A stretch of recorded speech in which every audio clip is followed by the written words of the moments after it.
This is genocidal language. And I just wanted to point this out, that using this language, using this justification, Russia can do whatever it wants to Ukraine, and it's justified through the violent throes of history. It is very useful to turn on Russian state TV and see what they're saying on there, because what they're saying on Russian state TV is what the average Russian soldier is going to consume about the war, is what the average Russian citizen is going to consume about the war, is what the average Russian person is going to hear about the war and what's going on. Whether they believe it or they don't believe it is one thing. Again, the majority of Russians do support the war, or a plurality at the very least, with a decent percentage of politically apathetic people. And this is largely impacted by Russian state propaganda like we're about to watch. Due to the criminalization of opposition to the war and the fact that independent journalism has ceased to exist in Russia at this point, at this time and age. It no longer exists in Russia. If you cannot call the Russian invasion of Ukraine a war, then how can you properly cover the war? And due to this stranglehold of the media that the Russian government has developed, they can basically say anything about the war they want with zero pushback, as long as it doesn't come from Russian mill bloggers on Telegram. So I wanted to watch some of this Russian state TV that gets no pushback, that gets no retractions, that gets zero criticism and zero critique, and it is allowed to fester in the Russian information sphere with no light disinfected. You know how people in the West talk about, oh, the best disinfected for disinformation or bad arguments is the light. It's the market of free ideas. None of that exists, right? Whether or not you believe in it, it doesn't exist in Russia. It is directly controlled by the state.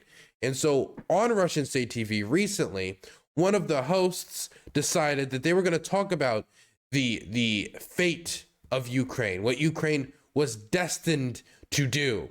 Specifically, he talked about how Ukraine is destined to perpetually lie in ruins forever. That Ukraine's fate is to always just be the middle ground between empires, to be torn apart and torn asunder, and that their forever history is suffering and pain. Now, this might seem a little bit over the top when you think about the fact that Russia has used the justification that basically Ukraine is their hinterlands. This is something that Sargon of Akkad has also said. Other right-wing commentators have tried to back up that this is their hinterland, that this is the no man's land between empires, and therefore they're caught up in the violent throes of histories. They do not have autonomy, and they have to submit to the outside empires, either peacefully or through the subjugation of their people through force. So let's watch what they have to say. Let's hear about how Ukraine is destined to be torn apart forever.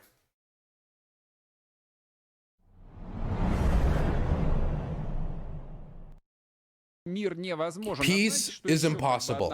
One more amazing thing as to why there'll be no peace. Western leaders, by the way, this is Sergei Mardan. Just throwing that out there. Western leaders are announcing this every day, as well as the ruling gang in Kiev. Freezing this conflict is what the people want. Those unlucky people who live in Ukraine. This is just the way their lives turned out. In any scenario, this means defeat. There is no chance for a good outcome for Ukraine.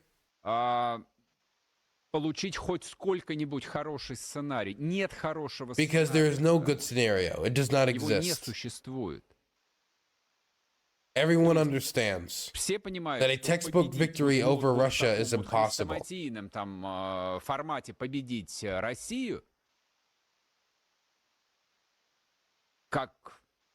The way Germany defeated Soviet Russia in World War I, having signed the Brest Treaty. Okay, so this is the thing that I don't get, though, is people, I hear this sometimes from even Western commentators, the idea that, Ukraine cannot, oh, by the way, I didn't have the text on screen, very sorry, that Ukraine cannot beat Russia. And I'm like, what do you mean by that? Well, they're never going to take Moscow. No one ever said that the Ukrainians we're going to take Moscow. The Ukrainians never said that they wanted to take Moscow. They have no interest in taking Moscow. The Ukrainians, for them, what victory would be is no more Russian soldiers in Ukraine. So victory would come once the Russian soldiers have been pushed over the border, not when Zelensky marches on St. Petersburg or Belgorod or Moscow itself. That was never what was talked about as Ukrainian victory. Ukrainian victory, that pollsters have asked the Ukrainian people what they define it as, and the Ukrainian government has said time and time again, it always comes back to one thing: Russian soldiers out of what is internationally recognized as Ukrainian territory. That means Donetsk, Luhansk, Zaporozhye, Kherson, and Crimea. Now, you can say that that's not likely, but to say that it's impossible, I think, is underplaying exactly how much progress they've made towards this goal. With over 50% of the territory that Russia has captured since February 24th being liberated through Ukrainian soldiers, through not only pushing them back from Kiev, but also the Kharkiv and Kherson counteroffensives. So I feel like, you know, obviously it's Russian state TV, so they're not going to, you know, go into all the odds booking here, you know, like they're doing sports betting or whatever. But I just wanted to make sure that we push back on this idea that, you know, the only destiny for Ukraine is failure. There is a possibility that this war just freezes and it just goes on for years and years and years with them dug into the trenches. But I find it hard to believe that the Ukrainians are ever going to break under that pressure, considering that for them, they see this as a life or death struggle. They see this as a struggle against a war of annihilation. After what they saw in Bucha, no Ukrainian is going to lying down accept Russian occupation in their city if it means what happened in Bucha happens to them in their community. Russia formally lost World War I, having signed the Brest Treaty. To defeat Russia the way the USSR defeated Germany, or the way Vietnam defeated the US Army, is likewise impossible. This is the thing. The way Vietnam defeated the United States and the way that Russia, the Soviet Union, defeated Germany, these are two totally different ways. Not even comparable. Russia took Berlin. They took the capital of the Nazi Reich. Vietnam could never, ever, in a million years, take Washington, D.C. But now he's also moving it from, oh no, it's not just possible that the Ukrainians take Moscow, but it's also impossible that they force the Russians out of Ukraine. I think that is what he's trying to get at with saying that a Vietnam-style victory is also impossible. But if he thinks it's impossible, then that would mean he would have to commit to the idea that Russia can forever just have 150,000 to 200,000 of its own people die every year, which I think is going to be a hearty demand for a nation that has a demographic crisis. It's not working out either. So then how? All that is left is some sort of peace deal. Also, when we talk about a Vietnam-style victory, Vietnam, in South Vietnam, it was a guerrilla war. And while there is guerrilla war aspects to what's happening in Ukraine, I have talked to foreign legionnaires who often have told me that they always had the mentality that in this time, they're the guerrilla fighter, where a lot of the American soldiers who are fighting in Ukraine now, the former American soldiers who served in the Middle East, had the exact opposite feeling when they were fighting in Afghanistan and Iraq. This is also very much also a traditional war with traditional standing armies. And so when I hear like, oh, a Vietnam style victory is not possible, well, of course, because it's a totally different war. Of course, a Vietnam victory is probably not possible because it's a totally different war. The North Vietnamese army did not formally stand against the American army, because if it tried to, it would have gotten obliterated. But when we look at Ukraine, the Russian military never got to that point. In Vietnam, the United States had air superiority. The Russians don't have that in Ukraine. In Vietnam, the people fighting American soldiers were hiding in caves and ditches and in villages across the country and using the Ho Chi Minh Trail to try to get supplies through. We all can tell you where Ukrainian positions are. We know they hold this city, that city, this territory. They hold the majority of Ukraine. They've pushed back the Russian army from Kharkiv and Kherson. That didn't happen in Vietnam until the very end of the war. So it's impossible to compare these conflicts because the conflicts are very different. But the idea that it's impossible for the Ukrainians to achieve victory, it's impossible for them to achieve what the Vietnamese achieved, when in under a year, they're much better off than where the Vietnamese were a year into their war with the United States. I find this claim lacking substance. All that is left is some sort of peace deal. I will repeat it one more time. Ukraine is doomed.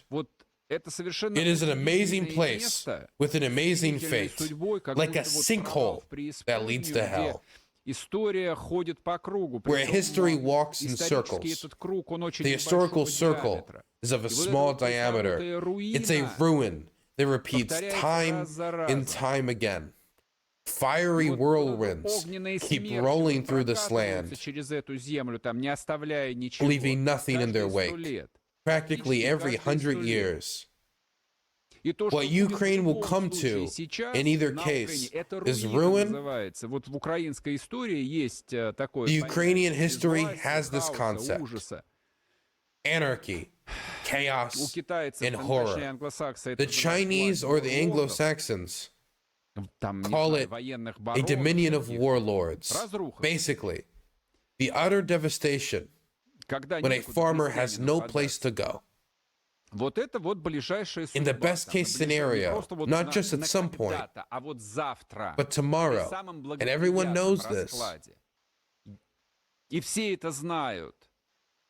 appears that the European establishment is already considering, in a practical sense, the probability of deploying so-called peacekeepers. Okay, so they're moving on. We're going to move on to the idea of peacekeepers, but peacekeepers aren't coming.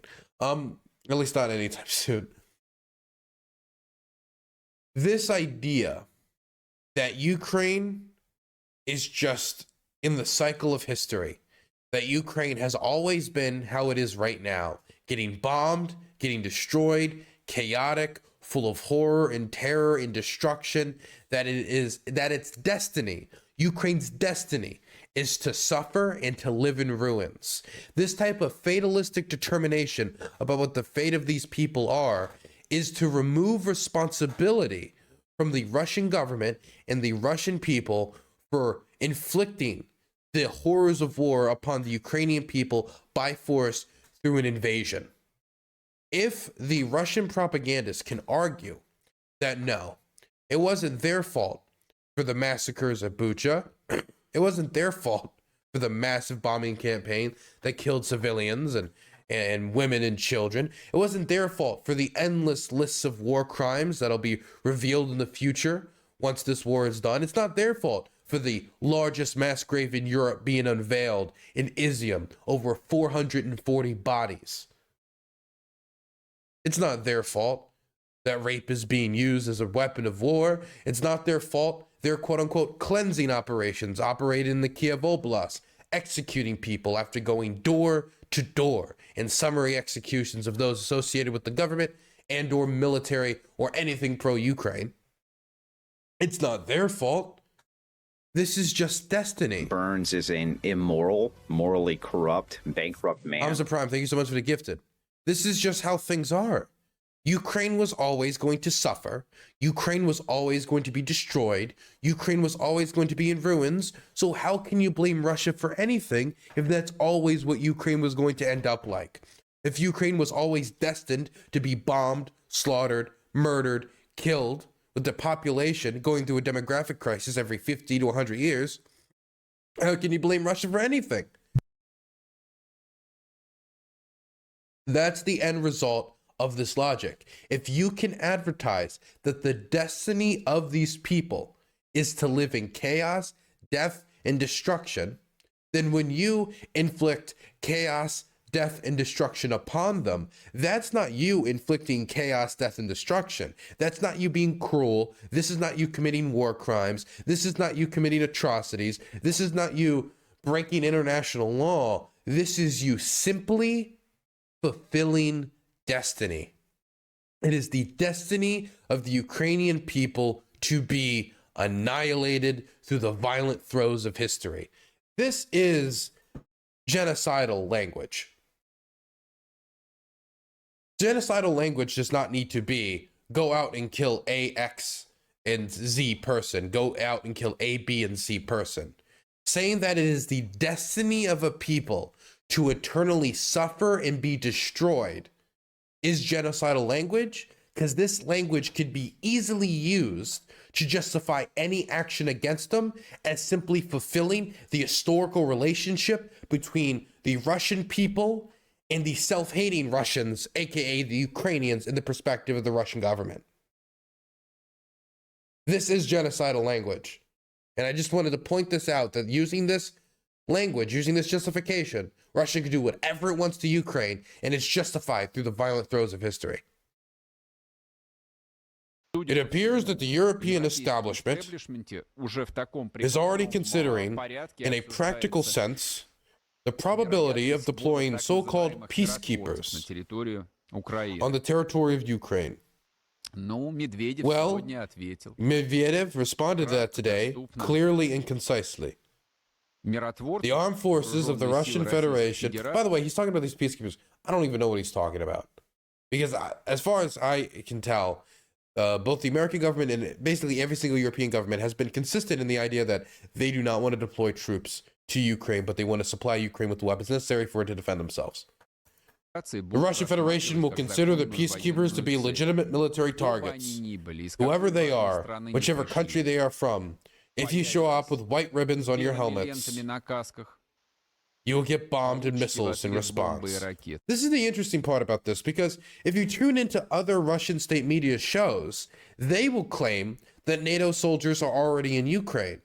I remember one Russian state TV show just played Sivdiv's YouTube footage. Sivdiv is a YouTuber who fought in the International Legion. He has fought in Ukraine. He's currently in Ukraine helping to train people for the war.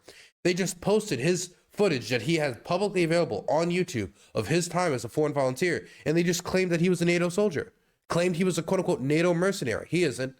The foreign volunteers, those members of the International Legion, are not mercenaries. They just claimed that NATO was fighting Ukraine. Another time, they pointed to a black soldier, and they said, look, NATO, because he's black. I've seen the claims of NATO soldiers in Ukraine by tons of people, even sometimes Western voices.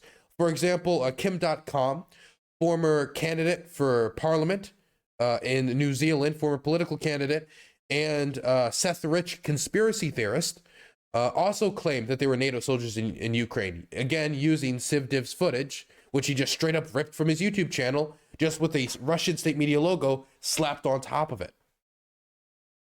So it's interesting when it comes to Russian state media, because it feels almost like, you ever watch those Sunday cartoons where they go through a story, and then by the end of the story, next time they come back to the city of wherever the story was, and everything's back to normal? Like in one episode of like the Powerpuff Girls, the entire city will be destroyed, but in the next episode, when you turn it back on, the city's completely fixed, and it's like nothing ever happened.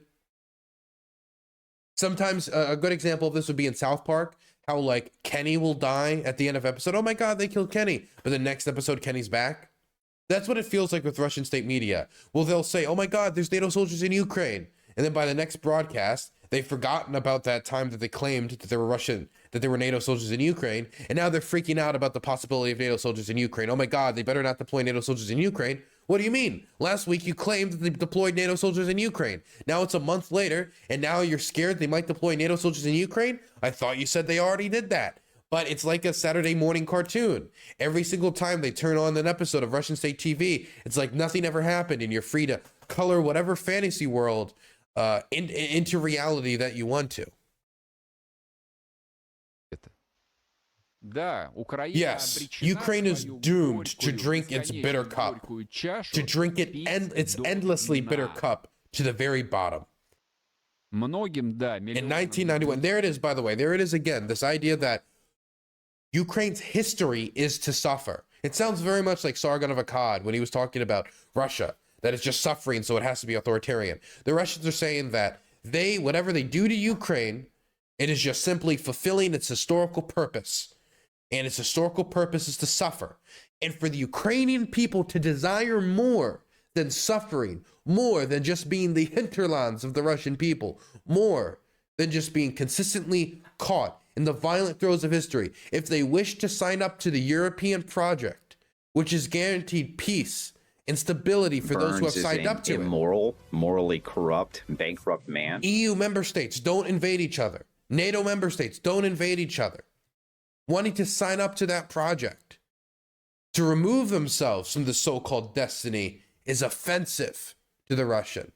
And therefore they have to commit whatever abuses necessary onto you in order to convince you otherwise of signing up, to then trying to check out of your quote-unquote historical destiny.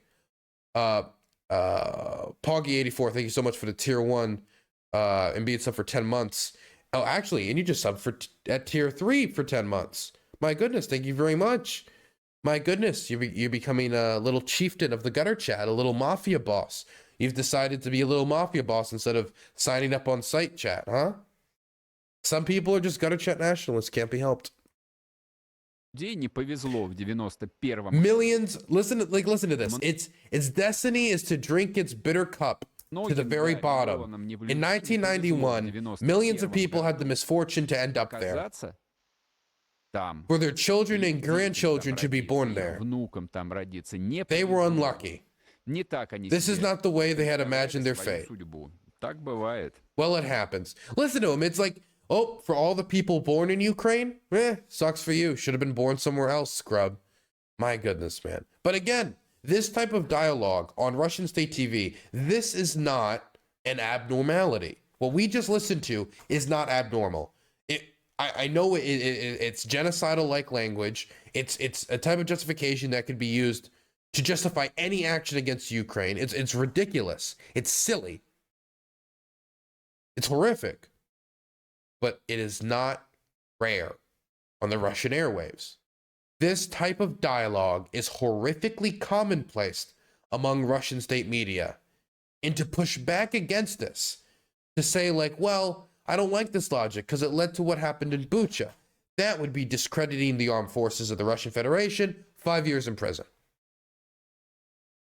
There was a daughter who drew a drawing in class of Ukrainians holding hands, and it said like no to war with bombs hitting them. It was just simply like, oh, war is bad. That's all it was. It was simply a message that war is bad. That daughter was taken from her father and put up into an orphanage, and the father, for doing nothing, was given 2 years in prison. Family completely separated. So-called family values state. If that's the type of response you can get, is your children getting taken away from you for simply expressing the most milquetoast expression of sympathy for the Ukrainian people. It wasn't even, we want Ukraine to be an independent state. It was simply, oh, I hope the war ends. Oh, I hope the Ukrainian people don't suffer. To simply think for the slightest moment that those who are caught in the violent throes of history in Ukraine, to think of them as people, of human beings deserving of sympathy, gets your father 2 years in prison and you permanently scarred, being taken away from your family and shoved into an orphanage. If that's the type of response that you get from the Russian government, it's not that surprising that they're able to pump out messages like this with zero opposition to pollute the minds of those marching to their deaths in Ukraine. Anyway, let's move on. Oh, did you guys see this? This is so fucking stupid. I'm sorry, I needed to talk about this. So, this is Prigozhin in Bakhmut in the middle of the night, apparently, with a Russian tricolor. Or is that a Russian tricolor, or what flag is that? I think it's a Russian tricolor. So, he is in the center of Bakhmut, according to him, allegedly, and he is saying that legally, and this is what he's saying in this video here, that legally they have captured Bakhmut. That I have no clue what that means. I've tried to decode what that means, that they've legally captured Bakhmut, because they haven't captured all of Bakhmut. Bakhmut is still controlled a decent percent, and it's not an insurmountable percent. It's not like 5% or 10%. We're talking like 30 to 40% of the city, a very dense part of the city that the Russians have been unable to take and unable to move the front line on in the last 22, 23 days. They've been unable to capture the rest of Bakhmut. They've been stopped in their tracks for about 23 days. They haven't made basically any progress. But he's saying that they've legally captured Bakhmut, and from what I can decode, his justification is that they've captured some administration buildings in the city. And so since they've captured some administration buildings, he's saying that they've legally captured Bakhmut. So first off, you can't legally capture Bakhmut if the war is illegal. So it's an illegal war, so you can't legally capture it. That's the first thing. Second thing, this is unimaginable cope. Do you want to know how much of Stalingrad was captured by the Germans at one point? 90% of Stalingrad was captured by the Germans. The Germans legally captured Stalingrad by capturing administrative buildings and a bunch of other stuff. They legally captured Bakhmut, but how did Stalingrad end for them? Fun fact, by the way, the battle for Bakhmut has been going on for about 9 months now, which is significantly longer than the Battle of Stalingrad. So when we say that they've legally captured Bakhmut, this is not like a new thing. Like, I mean, this is not like an old thing. Like, oh yeah, you know, in military doctrine, we talk about legally capturing a city. That's not a thing. He just completely made this up in order to make up for the fact that Prigozhin was supposed to build his reputation and the reputation of the Wagner Group in Ukraine off of the capture of Bakhmut. He was going to say that this was a Wagner operation, that they had fought and bled with great honor to take the city. He had recorded 1 million different propaganda videos at different stages around the siege and attack of Bakhmut. And he wanted to use this to not only deliver a victory to Russia, get them one step closer to capturing the Donbass and giving huge PR to the Russian Federation, but also to build up his own personal reputation, bring his own political status to a higher level, and improve the reputation of the Wagner Group, and hopefully allocate themselves maybe more resources down the line by proving their effectiveness in battle. What has instead happened is they've used human wave tactics to try to garner and claw away as much as they can from the Ukrainians in Bakhmut, and after 9 months, they have been halted in Bakhmut when the whole world thought for the last 5 or 6 months that collapse was imminent. It was coming right at the Ukrainians, was imminent. Collapse was imminent, and that the Ukrainians were going to get encircled. And for the last 6-7 months, they've been saying that, and for the last 6-7 months, that has been denied, with massive casualties for the Russians for their troubles. This is just him, Prigozhin that is, trying his best to scrape out as much PR out of Bakhmut, using the most copium he can physically muster out of Russia's dwindling copium supplies that they mine out of Kope Mountain in the middle of Siberia, using the little bit he has been allocated in order to say we have legally captured Bakhmut, because he can't actually capture it at the moment. This is sad. It's pretty pathetic. Could you imagine? Could you imagine? We fight 9 months to take Baghdad. We don't move the front line in 22 days. And then we just announce we've legally captured Baghdad because we captured an administrative building. We'd be a worldwide laughingstock. Iraq fell in 28 days. If that happened, it would be a scandal. People would start getting sacked. We would see the presidential approval rating plummet an extreme amount. But because it's the Russian information space and there's no independent media to speak of, they're going to lap this up and say, okay, maybe Prigozhin has legally captured Bakhmut. Complete hogwash.